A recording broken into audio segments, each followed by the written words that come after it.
Alright, what is going on, guys? Today I'm finally back after my college finals week and a couple of weeks of studying leading up to it. But now I'm going to be on break for about the next month, so expect twice weekly uploads for the time being.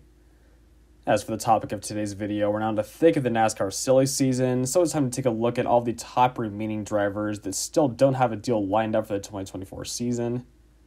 At this point, we've already seen many of the top free agents entering the offseason, such as Noah Gragson and Sheldon Creed, get signed to solid full-time rides.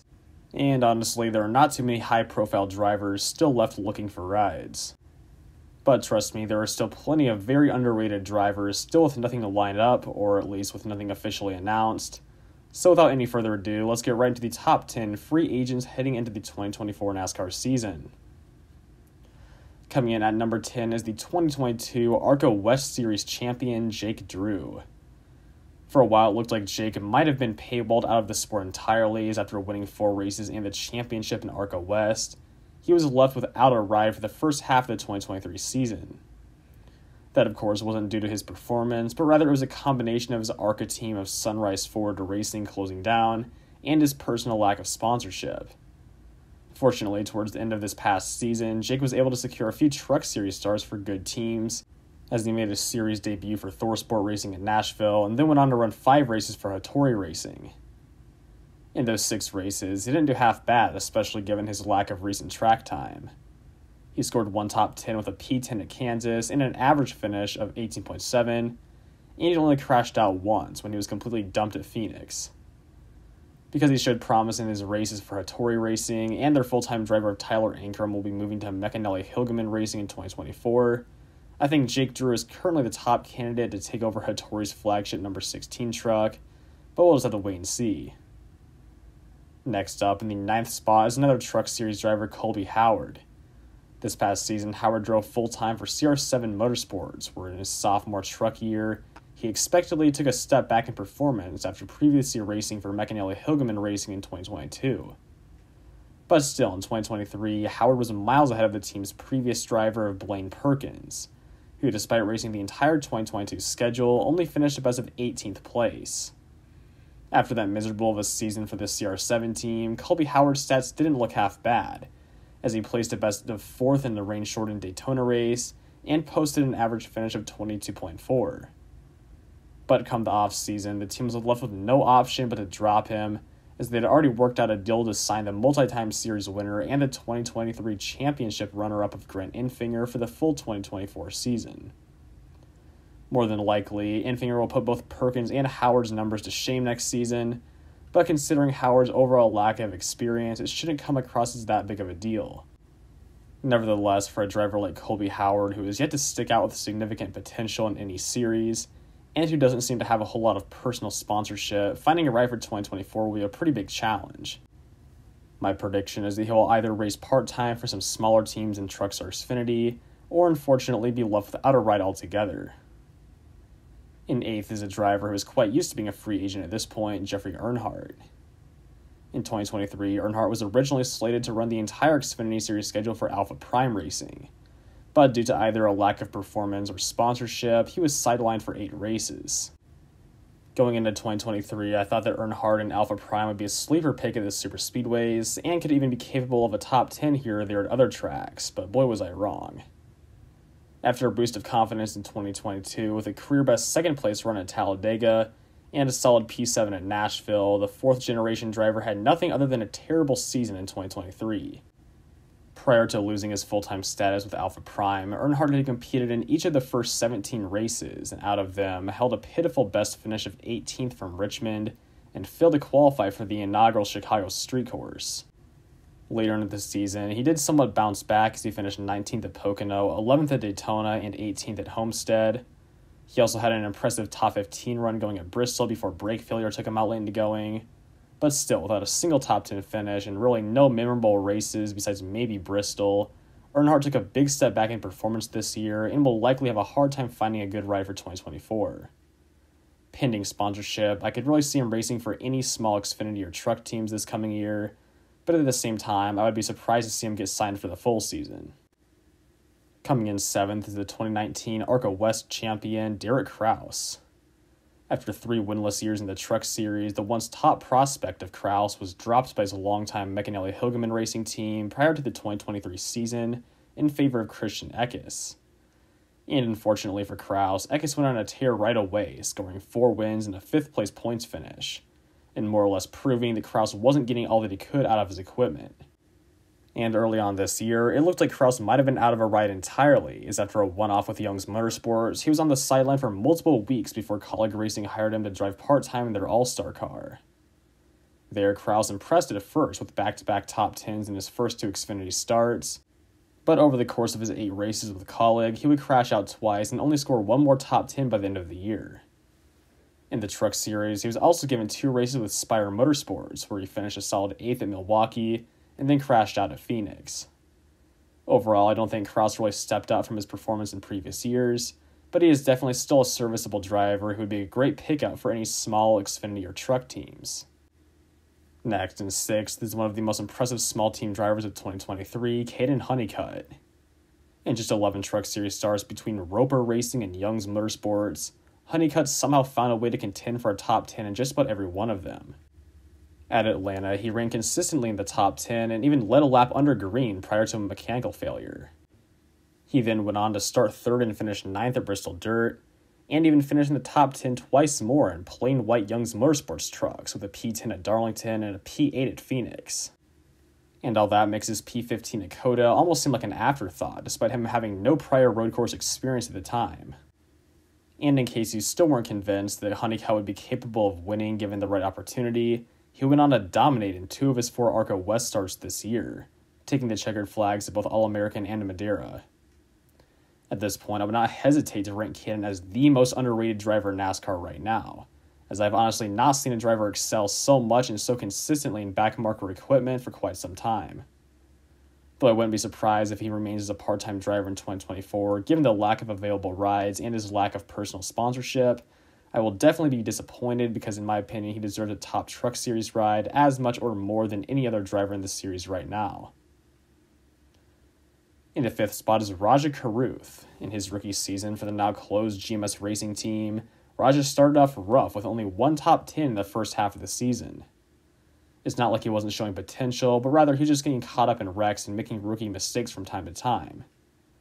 But after the 14th race at Mid-Ohio, something clicked for Rajah, and he finished inside the top 20 in every race after that, including 3 more top 10s. Sure, those stats were nothing compared to his championship contending teammate Grant Enfinger, but they were still better than his fellow rookie teammate Daniel Dye, and by the end of this season, I for one felt confident that Rajah could win a race straight up in 2024. Unfortunately, I'm not sure there are a whole lot of great full-time teams left for Caruth unless Hendrick Motorsports, who he drove for in the Xfinity Series season finale, decides to make their Xfinity program full-time, or if Spire Motorsports chooses to add another full-time truck for him in the Truck Series.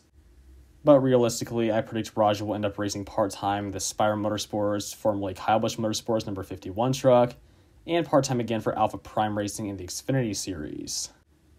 Coming in 4th is the driver who's been most linked to the Colleague Racing number 16 Cup car, Ty Dillon. All I can say is if Ty gets that ride, we're going to witness the team go from being a playoff contender and even winning a race with AJ Allmendinger to maybe scoring a handful of top 10s at best. Honestly, Ty Dillon's downfall needs to be studied, and sure, he was never a top Cup Series prospect, but at one point he was dominating in ARCA, consistently winning in trucks, and even doing a great job with the Germain Racing team for many years in Cup. But after the closure of the Germain Racing team following the 2020 season, Ty's performance fell off a cliff as he completely biffed a part-time Xfinity deal with Joe Gibbs Racing in 2021. In 2022, he only scored a single top 10 in a full season for Petty GMS. Meanwhile, his teammate Eric Jones won a race. And this past season, he again performed significantly worse than his teammate, this time of Corey LaJoie at Spire Motorsports. Even in his 2 Xfinity starts this season for Richard Childress Racing, a team whose other drivers were regularly winning or at least contending for wins, Ty Dillon only finished 19th at Darlington and 14th at Pocono. Back when Ty was full-time in Xfinity for many years, he only picked up 1 win, but he was a very consistent top 10 and even top 5 driver. I don't know what happened to Ty. He was actually my favorite driver back in his ARCA, truck, and Xfinity days, but by now I'd actually be disappointed to see him get a good Cup ride because he's simply done nothing to warrant it in recent years. I think the best option for him would be to drop down to Xfinity or trucks full-time, but as I've mentioned a few times earlier, there are not a whole lot of good or even mediocre rides left in those series. In the third spot is my current favorite Xfinity Series driver and an objectively underrated one, Kaz Grala. It went somewhat under the radar, but it was announced a few weeks back that Grala would not be returning to Sam Hunt Racing in 2024, which in my opinion is a huge shame. Though the team wasn't in contention for wins, Grala ran consistently inside the top 15 in nearly every race, and even picked up 2 top 5s and 9 top 10 finishes. On the downside, he did crash out of 6 races, but overall, Kaz did a great job as the team's first full-time driver. And with his 4th place run at Richmond, he came up just 1 spot short of matching the team's best race finish given by John Hunter Nemechek back in 2021. Besides his good performance, I was also surprised that Grala wasn't returning because he seemed to have his personal sponsorship covered, with Island Coastal Lager or Fire Department Coffee coming on board in nearly every one of his races. If Grala were to have returned, I would have expected him to become an instant playoff contender and maybe even pick up his and the team's first Xfinity Series win. But as it stands, Grala has relatively few options left. However, both of the Sam Hunt Racing teams are still driverless for 2024, and for some of the other drivers on this list remain as 2 of the best Xfinity Series seats still open. Coming in second and runner-up on this list, as he's been known to be in real life, we have Matt DiBenedetto. Like Ty Dillon, Matt DiBenedetto's downfall is also one to be studied, as he went from being one of the greatest up-and-coming Cup Series underdogs and contending for wins, to now being at the mercy of mediocre truck teams within a matter of a few years. Though he finally managed to pick up his first career NASCAR win at Talladega last year, and was able to make the playoffs this year, DiBenedetto was released from the Rackley Ward number 25 truck right after being eliminated in the playoffs, which first of all made me lose a lot of respect for that team, but also left DiBenedetto once again looking for whatever ride he can get come 2024. With his lack of personal sponsorship, I quite honestly doubt we'll ever see him return to the Cup Series, but a good truck or Xfinity ride may not be completely out of the picture. But unfortunately, I would not be surprised to see Matt subjected to part-time Xfinity or truck deals this year, or even be forced out of the sport entirely. Now for a few honorable mentions. First is Josh Bilicki. This past season, Bilicki raced part-time for Live Fast Motorsports in the Cup Series, and part-time between DGM Racing and SS Greenlight Racing in the Xfinity Series. In both series, he went under the radar, but was pretty impressive on the road courses, finishing a Cup Series season best of 23rd at the Chicago Street Course, and an Xfinity Series season best of 8th at Road America. Each season, Bilicki typically finds part-time rides wherever he can get them, so I wouldn't be particularly worried about him. But he might be at the track a good bit less next year, since Live Fast Motorsports sold their charter and will be scaling back to a very limited part-time schedule. Next up is Stephen Parsons. Parsons has driven part-time in the Xfinity Series for a few years now, and has begun to show some good promise. All of his starts so far have been with middle-of-the-pack or backmarker teams such as Alpha Prime Racing and SS Greenlight Racing, but despite that, he scored an 8th place run at Bristol in 2022 and 4 top 20s this past season. His biggest opportunity came in this year's Truck Series finale at Phoenix, where he was tabbed to drive the Rackley Ward truck. But like many others, he became a victim to the complete wreckfest that night. But given that connection, I would say Parsons is the top candidate right now to replace Matt DiBenedetto at Rackley Ward. Lastly, of the honorable mentions is Trevor Bayne. Many, including myself, thought that Bayne would surely get signed to the Joe Gibbs Racing Xfinity Series team, at least part-time, but as of right now, the Joe Gibbs Racing lineup is finalized, and Bayne still has nothing. After a few years away from the sport, his Xfinity comeback in 2022 was impressive to say the least, as while he didn't pick up a race win in his 9 starts, he sure came close by winning 2 poles, leading 176 laps, and finishing runner-up twice. This year, it looks like Bayne had been forced out of the sport once again, but later in this season, he was signed to a 3-race Xfinity deal with Gibbs and a one-off with the Rackley Ward in the Truck Series. This time, however, Bayne was not nearly as promising, as while he led 26 laps at Daytona, he wrecked out late in the going and wrecked himself at Texas too. And in his other 2 races, he was not in winning contention whatsoever. So like this year, I would not be surprised to see Bayne return for some one-off races here or there, but at the same time, I don't think it's a guarantee that he'll ever even race again. But now, for the number 1 most talented free agent left heading into the 2024 season, we have the 2018 Truck Series champion, Brett Moffitt. Unlike most other drivers on this list, Moffitt is a free agent that has proven time and time again that he can win races and maximize his equipment no matter the circumstances. after his final truck season for GMS Racing in 2020, in which he nearly picked up his second championship. Moffitt made the move to full-time Xfinity racing for the new Auer Motorsports team. It became clear pretty quickly that Auer had middle-of-the-pack equipment at best, but even then, Moffitt was able to contend for top 10s regularly, and even finished a runner-up in the 2021 season opener at Daytona. Then this past season, he made the move to the also brand new AM Racing Xfinity team, where he also visibly outperformed his equipment, racking up 1 top 5 and 9 top 10s.